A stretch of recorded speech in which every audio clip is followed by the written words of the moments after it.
So cytokines. These are hundreds of small molecules secreted to regulate, stimulate, suppress, and otherwise control a lot of cell development, as well as the process of inflammation and immunity.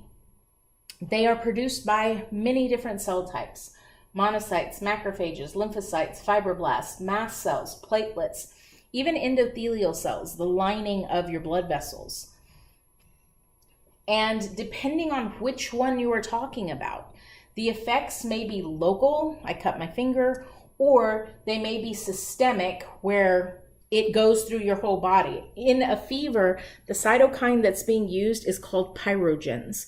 Pyrogens gets released and it actually goes to the thermostat in your brain and says, hey, you need to up the temperature so your whole body gets warmer. Systemic.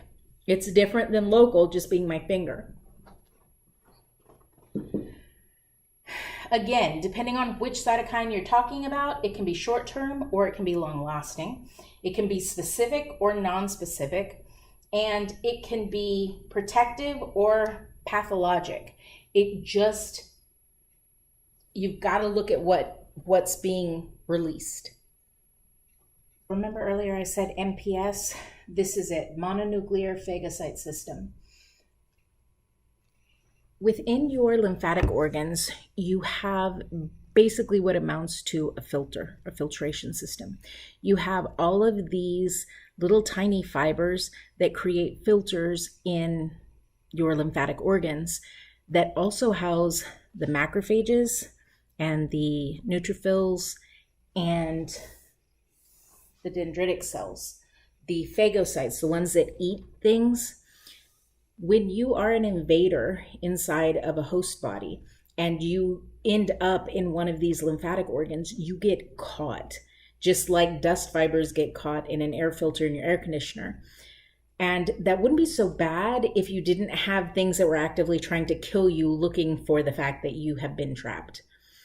But the fact that this works the way that it does actually helps our body to find and get rid of these invaders, hopefully before they make you sick. Kind of narrowing it down. We've got the first line of defense, our non-specific immune response.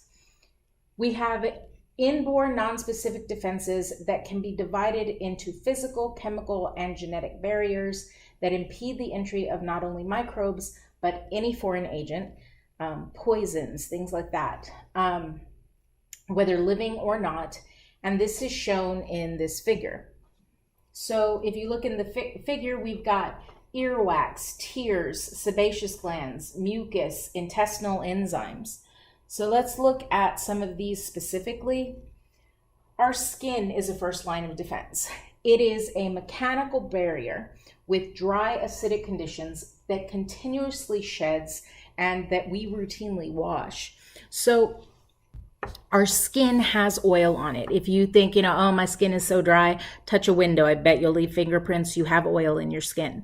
The oil in your skin is created by your sebaceous glands, and the sebum that is made is actually fairly acidic. For bacteria that don't like acid, that is not a good environment to be successful in. As well, just again, the way our skin is built, when we rub our skin like this, our cells slough off. If the bacteria happens to be on the cells that are falling off, it goes with them. Something else that we do as a society, in modern times anyway, we wash our skin fairly regularly. You bathe either every day or every other day or however often you do it, or you wash your hands. After you go to the bathroom, when you're finished preparing a meal, you do that. And that also helps to maintain this barrier without things on it. The mucous membranes in our respiratory tract, the membranes are designed to trap microbes. And then our cilia actually pull the trapped microbe in the cilia to the back of our throat. And we can get it out once it's there by going and either spitting and it's completely out of your body, or you swallow and it goes into your stomach where there's a whole bunch of acid, which again, not something that you go, yeah, I want to be in an acid bath. No, you don't. If you're a bacteria anyway. In your gastrointestinal tract, the mucus membranes also are part of that system, but the things that are detrimental to an invader are things like your stomach acids and the enzymes pretty much throughout. Something else that is true about your digestive system, it moves your food, right? The digested food, it moves the digested food that you have from where you've swallowed it all the way until it goes out the other end. The fact that this is a mobile system, and if there are bacteria there, they're moving constantly. It doesn't give them enough time to actually attach, which is, for us anyway, beneficial. For our digestive system, this is something that we need so that we can actually absorb the food from it. If it's going by too fast, if you see a food truck and it's going 75 miles an hour, there's no way you can go to the window and order food. Same thing. Even though that food is moving somewhat slowly, it still may be enough to prevent them from actually getting access because we're moving them. As well as that, just like our skin sloughs off, the internal lining of our intestine, just from its regular function, actually does slough off and get replaced, just like our skin does. Because of that, it kind of serves the same function that I mentioned before. You slough off cells that maybe have some type of invader on top of them, they go along with it. In the genitourinary tract, so your genital area and your urinary system area, urine itself actually has a very low pH because of the high urea content. That again makes it inhospitable. Most things like neutral pHs, and low means that it is very basic. The urethra, the exit for our urine, is technically a potential entry point because it opens to the outside. Anything from the outside can just come the opposite direction. When you urinate, you're flushing that tube out. If anything was there, you've got this high pressure fluid flowing through that tube that basically shoots it out of your body. That in and of itself is not, I guess, specifically for immune system function. Like I said, first line of defense, it's not necessarily the primary reason that it exists, but it does help to maintain the cleanliness of that tube. Problem comes when you don't urinate often enough, because that gives things enough time to move far enough to get access to your bladder, or it gives it enough time to actually get established in the urethra. And if it's established and anchored, then when you urinate, it doesn't necessarily mean that you're going to be flushing it out. Our chemical defenses. I mentioned this before, our sebaceous secretions, they are antimicrobial in the fact that they're acidic. The glands of your eyelids don't just lubricate the conjunctiva, but they are antimicrobial. They actually have an enzyme in them called lysozyme. Lysozyme means to break. So lysozyme, if it's in your tears or if it's in your saliva, actually can hydrolyze, water, lyse, break, using water to break down the peptidoglycan in the bacteria cell wall. That would be like me ripping your skin off. It wouldn't lend to you being alive for very long. High lactic acid and electrolytes are in sweat. If you've ever tasted sweat, it's very, very salty.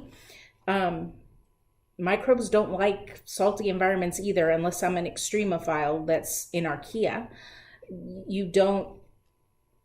It doesn't make a very hospitable environment. The acidic pH and fatty acid content of the skin, again, our skin is oily. The hydrochloric acid in the stomach. I don't think you'd like taking an acid bath, neither do most microbes. All of our digestive juices and our bile and in our intestines, these are all enzymes that are designed to break down sugars. Hello, peptidoglycan. And fats. The cell membrane is made out of phospholipids. All of these things would destroy most, not all, because everybody gets, the stomach flu, but most things that would enter that environment. Antimicrobial chemicals are also present in semen, and the vagina, the vaginal canal, actually does have a protective pH balance, and that is maintained by the normal microbiota that are present. Again, it makes it inhospitable. We talked about first line of defense. Let's now discuss second line of defense. Again, it is non-specific. This is something that is a general reaction that happens. It includes 4 things: phagocytosis, inflammation, fever, and antimicrobial proteins. Phagocytosis.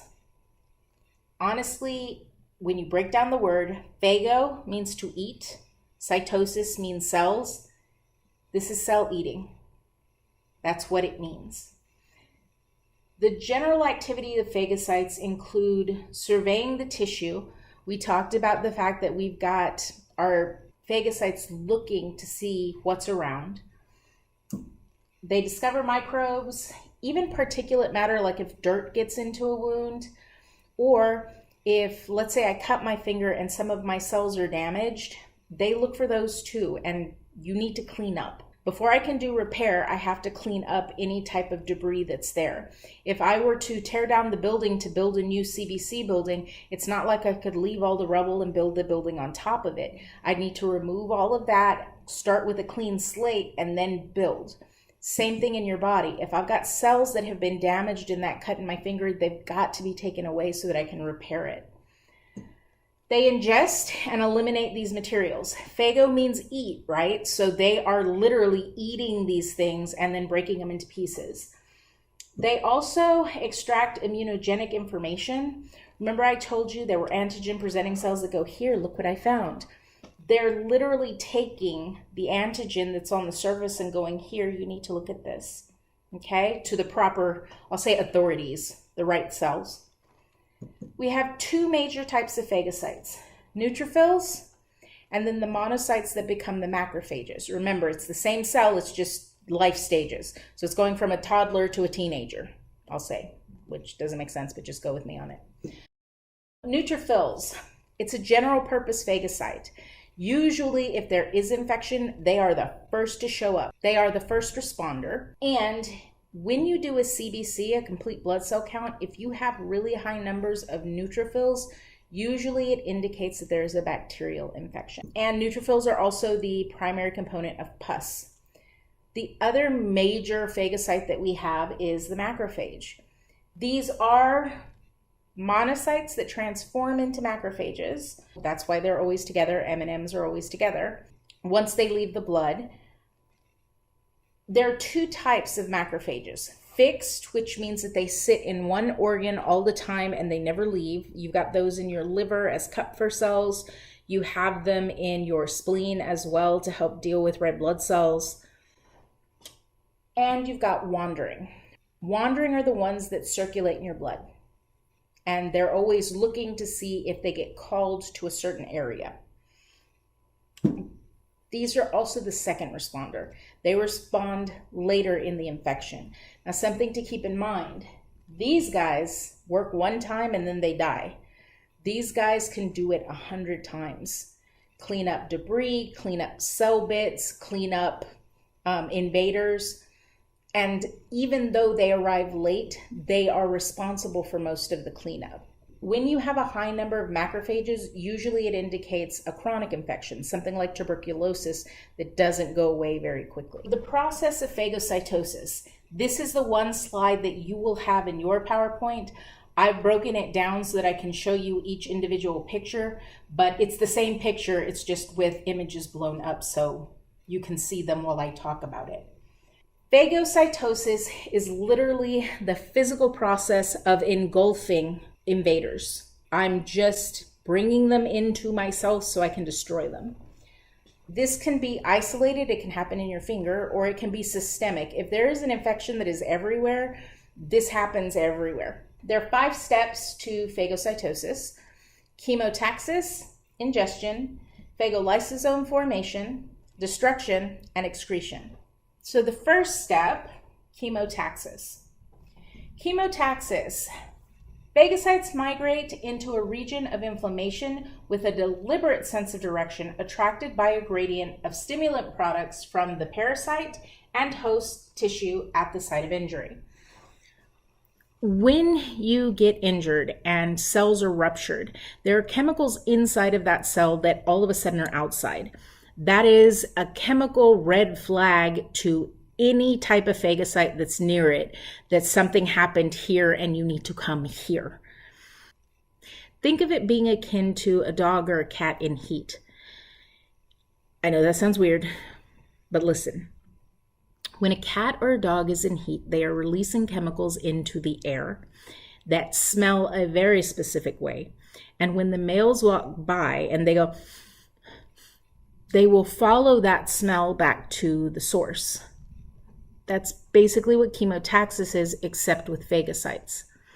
Not only do your damaged cells release chemicals that are a red flag to this phagocyte that this is where it needs to go to, but even some of the chemicals that the invader releases can also be chemotactic factors, attractants, to get them to come to this specific location where the infection is. The second step is adhesion. It's exactly what it sounds like. You stick to something. The phagocytes use their pattern recognition receptors, remember this from that earlier slide, the little brackets, to bind to the PAMPs, are pathogen-associated molecular patterns. Remember our foreign antigens on the surface of these. When the two interact, they stick. I literally have caught and I'm holding on to the invader on my cell surface using my PRRs by binding to their PAMPs. Engulfment and phagosome formation. Once I have them bound to my membrane, I need to consume them. That is engulfment. I literally take my membrane and I wrap it around to bring this little bubble of invaders into my cell. When I do this, I'm talking about making a phagocytic vacuole. Vacuole is a very fancy way of saying bubble, but I'm engulfing this little group here that I've caught. This is the phagosome. The phagosome is the bubble that is inside of my cell that is housing what I have caught, my prey. Once the phagocyte has made contact, it extends its pseudopods and encloses the cells in a pocket, and they internalize them in a vacuole called a phagosome. It will secrete more cytokines to further amplify the innate response. If I have found actual prey and I have consumed actual prey, I want more of my same cell type. I want more monocytes to come, or macrophages, I'm sorry. I want more macrophages to come to where I am, because even if I can do this 100 times, if there are a billion of these cells out there, I'm not going to do it all by myself. So releasing more cytokines that are doing chemotaxis to chemically attract more phagocytes to where I'm at is very, very beneficial. Once I know that I have done this action and I need help, I'm going to call for help. The phagolysosome formation and the killing. So here's that phagosome that I just showed you. We have another bubble or vacuole inside of our cell called a lysosome. Now remember what I said about lyse. Lyse means to break. This is full of chemicals that are antimicrobial and digestive. When I get a phagosome into the cell, a lysosome will eventually migrate to where this phagosome is, and they will merge together, allowing those chemicals, those antimicrobial chemicals and digestive enzymes, to enter this bigger bubble. When they combine, it is called a phagolysosome. It is one unit after that, but once it's that one unit, it's no longer a phagosome, it's no longer a lysosome, it's a phagolysosome because it's both of them put together. That brew of enzymes and antimicrobial agents is literally designed to kill these guys and break them apart. So the destruction portion of this, I will let you read all of the details behind this. I'm going to let you read this without me reading it to you. But I do want to say that most of the things that are in here, some of them form our oxygen poison molecules. Some of them are going to liberate things like lactic acid. Lysosome carry lysozyme. Remember, lyse means to break, so this is an enzyme that breaks things apart. We've got nitric oxide. We've got cationic proteins. We also have enzymes DNase and RNase. ACE means enzyme. DNase, it's going to break down DNA. RNase, it's going to break down RNA. We've got multiple things coming in from this lysozyme that are eventually going to break these bacteria down. And if you look here, you'll notice that I have kind of falling apart bacterial cells in this phagolysosome. Finally, elimination. Small bits of undigestible debris are released by the macrophage. Your body is one of the biggest recycling centers in the world. If there's anything in those bacteria that your body can use, the cell will keep it, especially if it itself can use it. But if it's garbage, there's no reason to keep it. It's like having garbage in your house. You don't keep garbage in your house just to have it. Once you're done, the garbage bag is full, you take it, you put it in the garbage bin, and trash man comes and takes it, right? Same concept.